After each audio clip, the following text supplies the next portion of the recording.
What's up, golf noobs? Welcome back to the channel. Hey guys, so if you're a golfer, if you're becoming a golfer, you're gonna have to become something else too. That's right, guys. You have got to become an amateur weather person. Guys, golf is an outdoor game, okay? Mother Nature likes to wreak havoc and throw a wrench in the works quite often. So as a golfer, you need to have a basic understanding of general weather safety, and I'm gonna give you some tips and tricks to help you and your buddies decide if you should keep that tee time or maybe get a rain check, all right? Before this video goes any further, everybody here at Golf Noob wants to send out our thoughts and prayers, our best wishes to those who were affected by the recent tornado outbreaks across basically the eastern 2/3 of the country. Big, powerful storm systems, lots of damage, lots of injuries, and unfortunately, quite a few fatalities.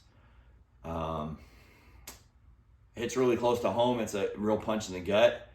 I'm a native Texan. I spent my whole life living in Tornado Alley. Spent a lot of that time as an amateur storm chaser and dabbling in search and rescue a little bit. So guys, I've seen what these kind of storms can do up close and in person, and we're thinking about you guys. We're praying for you. Try to hold your head up, hang in there. You just gotta kind of put one foot in front of the other. And guys, I really hate the timing of this weather video that we're putting out. I wanted this to come out last month in the first week of March, but some other videos took precedence and this one kind of got moved to the back burner. I'm sorry for the timing. I know weather is a pretty sensitive subject for a lot of folks in the country right now. But that being said, I would like to take this opportunity to maybe get something just a little bit positive out of this.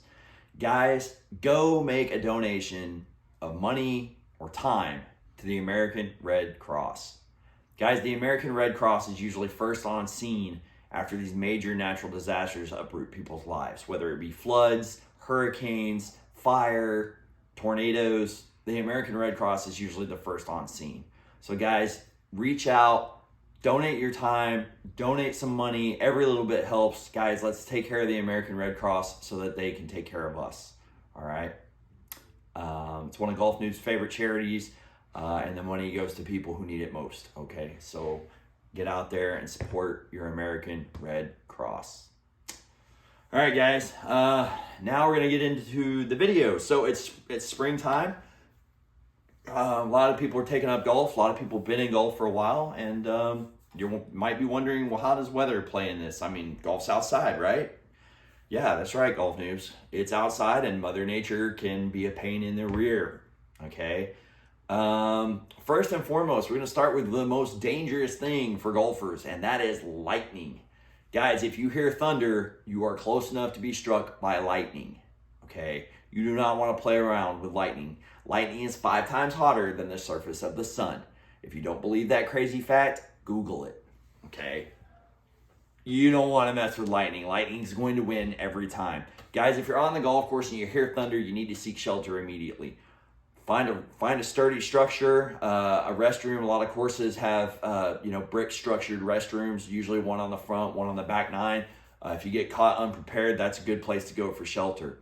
Best case scenario, try to make it back to the clubhouse if it's at all safe to do so. Worst thing to do, stay on the golf course or get under a tree. Not a good idea, okay? Not a good idea. Do not take cover under a tree and get off the golf course immediately, guys. The golf course is actually one of the most dangerous places to be during lightning, all right? So guys, remember, if you can hear the thunder, you're close enough to get struck by lightning, all right? Don't mess around with that.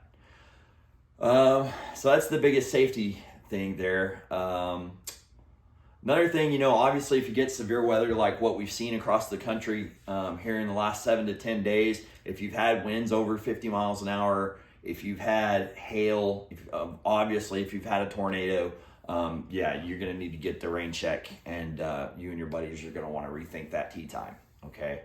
But if you've had less severe weather, say you just have a little springtime thunderstorm rolls through, and you're on course, you can find cover, you can get back to the clubhouse, maybe take cover in your car or something till it passes.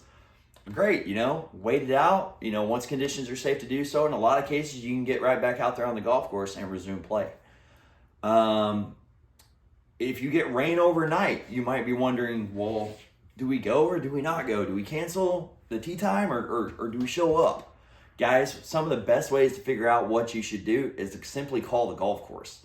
They're there, they know what they've experienced, they know if they have any damage, they know if the course is waterlogged, and things of that nature. So golfers, there's this thing called the 90-degree rule, okay? When you're driving your golf cart, you're on the cart path, okay? You stay on the cart path till you get even with your golf ball. Once you make it even to where your shot is, you make a right or a left turn at a 90-degree angle into the fairway, okay? This is known as the 90-degree rule, all right? Call the golf course. Ask them if the 90-degree rule is in effect. If the 90-degree rule is still in effect, chances are the golf course is dry enough that it's not going to affect your round too severely, okay? If they answer the other, if they say it's cart path only, you might want to rethink your tee time and maybe look at getting into a rain check, okay? If it's cart path only, that means you might be allowed to take a cart still, but you're going to have to keep it on the sidewalk, on the cart path, not driving on any portion of the golf course at all.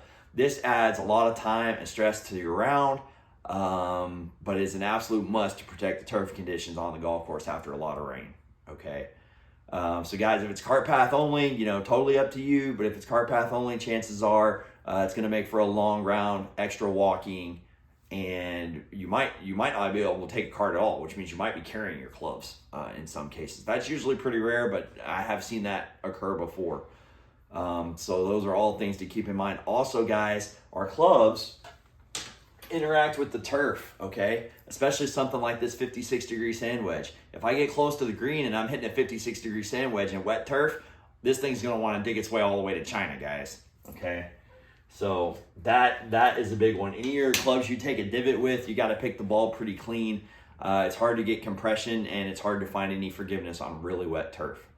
So remember, if they're cart path only, you're looking at some really challenging course conditions if they're going to allow you to play at all. What about rainfall amounts? Well, generally, guys, it's been my experience, if you get 1.5 inches of rain or less prior to your tee time, you can usually tough it out. It's when you go over that 1.5 inches of rainfall prior to your round that things start getting kind of icky kind of quick. Now, if you get 2 inches of rain 2 days before your round, you're fine. Okay? You're fine. You're good. You got time for the course to dry out. If you get 2.5 inches of rain overnight and you have the 7 a.m. tee time, not so much. Okay? So those are things you got to think about. Also, footwear. Remember, guys, waterproof golf shoes are your friend, especially if you live in a place where it rains a lot. I'm a Florida-based golfer now. I run into wet turf conditions even on days where we haven't seen any rain in 3 or 4 days. So that's definitely something you want to invest in.